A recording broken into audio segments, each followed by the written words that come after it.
He is full of good ideas and can always come up with a plan to solve a problem. Thanks for your patience when we cut twice and it's still too short, or when we use the grinder more than the welder. Thank you for everything you do for us. Please welcome Mr. Stonehawker. Titled my remarks, Heroes, Hiccups, Hurricanes, and Hurrahs.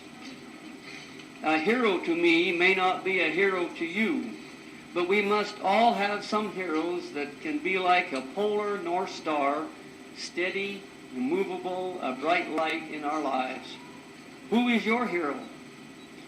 Do they know that they are your hero? Why are they your hero? Have they always been your hero?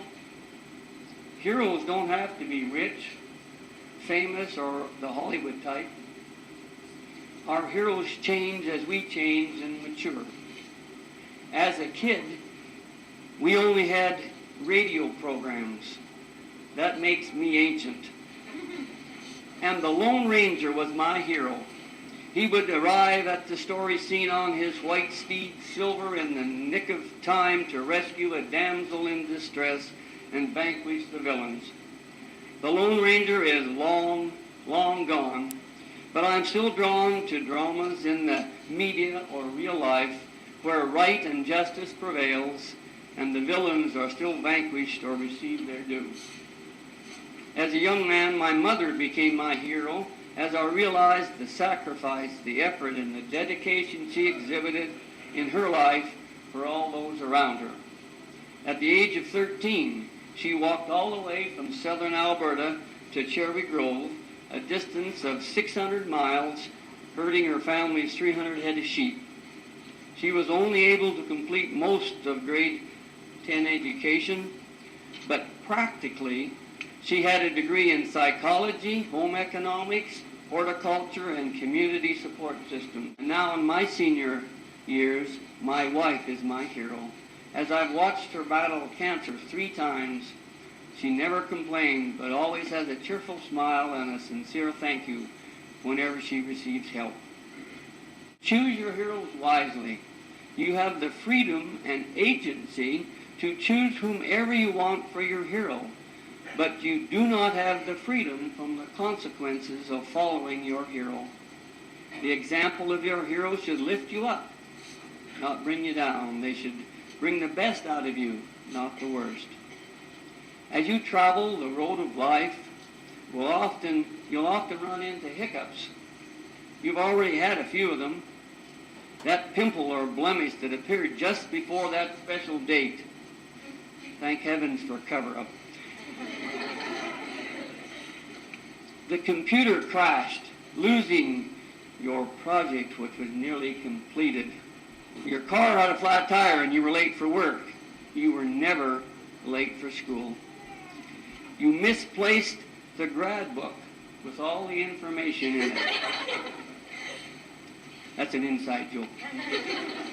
You will always have hiccups that will tax your patience, your resolve, your anger management control, and your tolerance for inconveniences. Let me suggest a few more hiccups. Your neighbor runs over your favorite family dog. Your daughter dents the passenger side of your newer van. You're caught in a severe blizzard 400 miles from home before Christmas, and the list can go on and on. Most of the time after a hiccup, you can take a deep breath, smile, and carry on. It's how you learn to handle the hiccups in your life that helps you prepare for the hurricanes. Hiccups will always come and go as gentle waves on the lake. Being alert and attentive to everything around you can reduce the hiccups, usually. A hiccup to you may be a near hurricane to someone else. Let's help each other to handle the hiccups in our lives. What are hurricanes in your life? How often do they come? How do you survive them? Let me suggest a few hurricanes. Your best friend is killed at the age of 16 by a drunk driver. You were told that you have multiple sclerosis at the age 22. Your brother's 2-year-old boy drowns in an irrigation ditch. After 15 years with a company, they downsize and you're out of a job. Your 23-year-old daughter dies suddenly of a viral infection of the brain. I sincerely wish that I could guarantee that you will not have any hurricanes in your life. But I can't. They come at any moment in life's journey. Hurricanes hurt. Often they render us helpless for a time, and we rely on our faith and those around us to steady us as we feel bruised, battered, and beaten down. With the experience, wisdom, and application of attitudes gained with facing the hiccups in life, we can survive the hurricanes and live for the hurrahs. The hurrahs far outnumber the hiccups and hurricanes in your life. Again, my hurrahs may not be your hurrahs, but let me suggest a few. A quiet moment with a good book. Winning the Panther Cup. Just being on a team. Warm sand on your feet beside the crystal clear lake. Disneyland or Disney World for the first time. And for those farmers, the smell of new-mowed slough hay with a hint of mint. Your child's first tooth or step or words. Your first and last day of school. Being part of a family, having a parent or parents that love and appreciate and support you. And again, the list goes on. Always look for the hurrah moments in your life. They can be an anchor when your hurricanes come. One of the difficult responsibilities I've experienced in teaching is the requirement of evaluating students. If I was too easy, you became complacent. If I was too hard, you became discouraged. My evaluations are done. Now it's the real world that will evaluate you. Remember, you can become anything you want to be. You are a work in progress.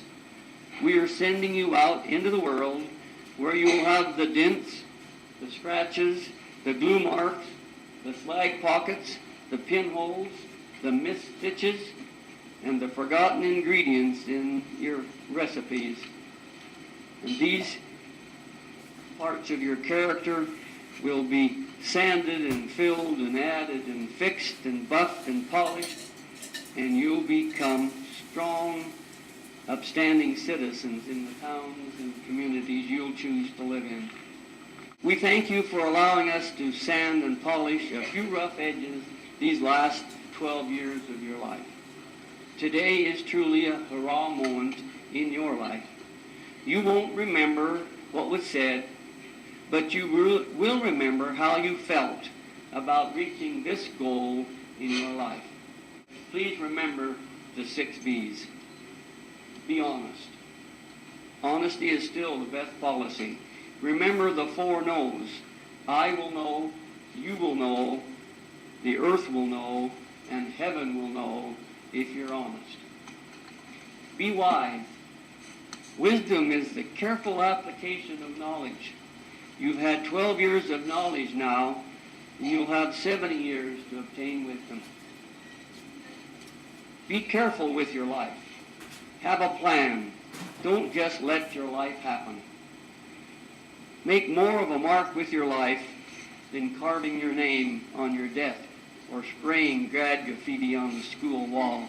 Be true to yourself, your convictions, your family, and your friends.